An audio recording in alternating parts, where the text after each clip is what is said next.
All right, let's dive right into this explainer. Today, we're not talking about hot crypto trends or the next big stock tip. No, we're looking inward. We are going to unpack the very real, often totally hidden behavioral and cognitive barriers that keep us from building wealth. I mean, have you ever actually wondered why two people can start in the exact same place, literally the same resources, same background, and end up with completely different lives? It's kind of wild to think about. We're going to explore why working hard doesn't always equal financial success and why the real difference almost always comes down to your mindset, not just luck. It's really about how the ideas you repeat in your head every single day quietly shape your habits and ultimately your future. Okay, part one, the scarcity trap. How having too little means so much. To really get why we do what we do with money, we have to talk about scarcity. And scarcity isn't just, having empty pockets. It's that heavy psychological feeling of having less than you need. And it acts like this massive bandwidth tax on our brains. It pushes us into a state called tunneling.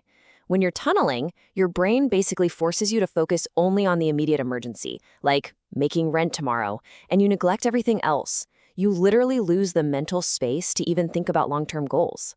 And this bandwidth tax creates what researchers actually call the vicious circle of poverty. Because scarcity drains so much cognitive power, it triggers negative emotions, hopelessness, and low self-esteem. And here's the crazy part. Those feelings actually cause us to make choices that keep us broke, like actively avoiding calculated risks or just completely opting out of learning new skills. It becomes this self-reinforcing loop where your psychological state literally dictates your bank account. Moving on to part two, your brain's financial biases, the invisible enemy. Here's the kicker. Even when we aren't dealing with absolute survival-level scarcity, our brains are hardwired with these 7 cognitive and emotional biases that totally rig our decision-making. We're talking about things like loss aversion, where losing $100 hurts way more than finding $100 feels good. Or herd mentality, where we blindly follow everyone else into some trendy new investment just because of FOMO.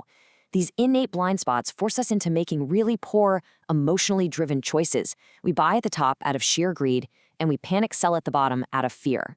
So what is the actual real-world cost of those biases?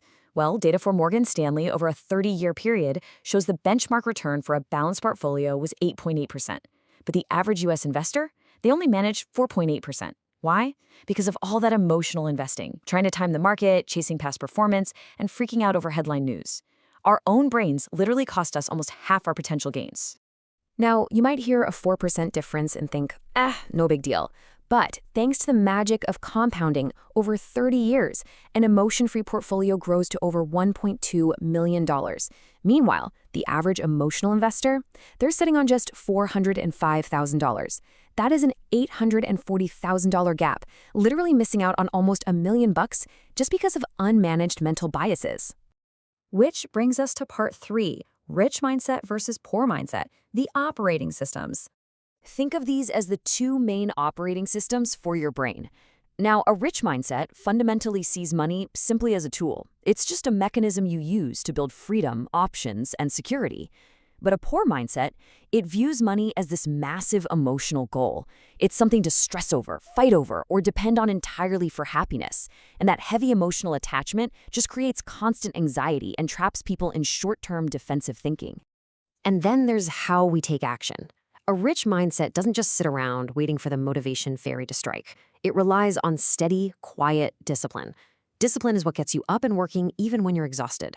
A poor mindset, on the other hand, depends completely on that fleeting feeling of motivation.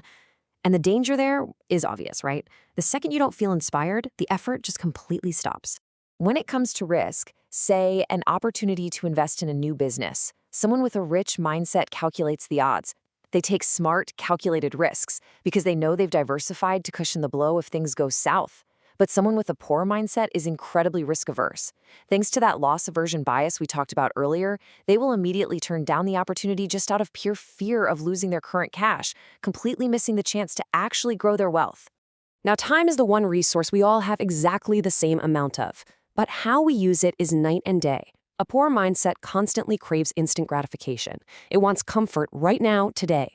The rich mindset is totally fine with a little discomfort today, like staying into budget instead of mindlessly scrolling or buying things you don't need, all to protect their time and secure a much better future. They're playing the long game. They think in decades, not days. And this is absolutely crucial, their approach to learning. A rich mindset knows the absolute highest compounded return you will ever get isn't from real estate, it's from your own continuous education. They are endlessly curious and humble enough to say, I don't know.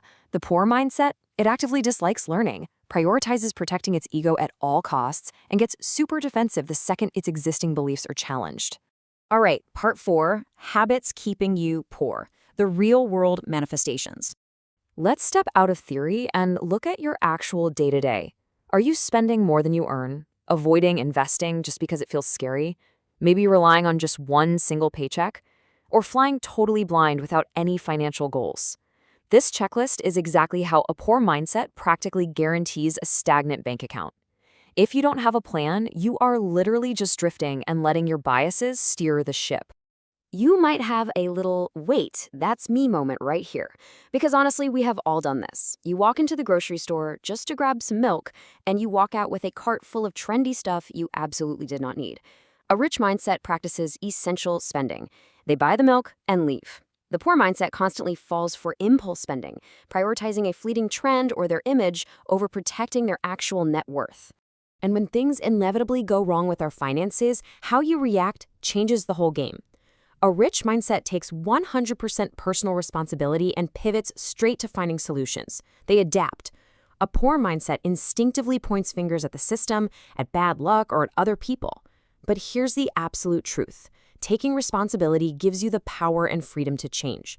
Blaming outside circumstances guarantees you will stay stuck exactly where you are.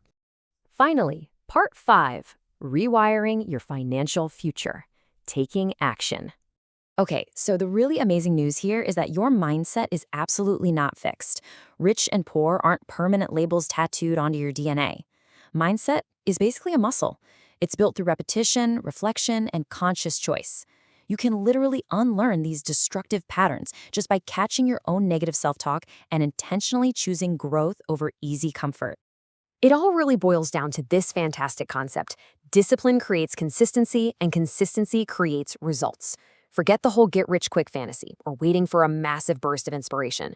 Rewiring your financial brain is about simple, boring, everyday routines. Automating your savings, pausing for 24 hours before buying something online, reading an explainer like this one.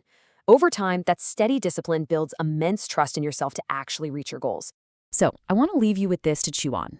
What actual choices are you going to make today to shift from a poor mindset to a rich one? Are you going to track your spending? Spend an hour learning about index funds? The choice is entirely yours. Take a really hard look at your daily habits, because honestly, at the end of the day, no one cares about your financial future the way you do. Thanks for hanging out with me, and I'll catch you in the next explainer.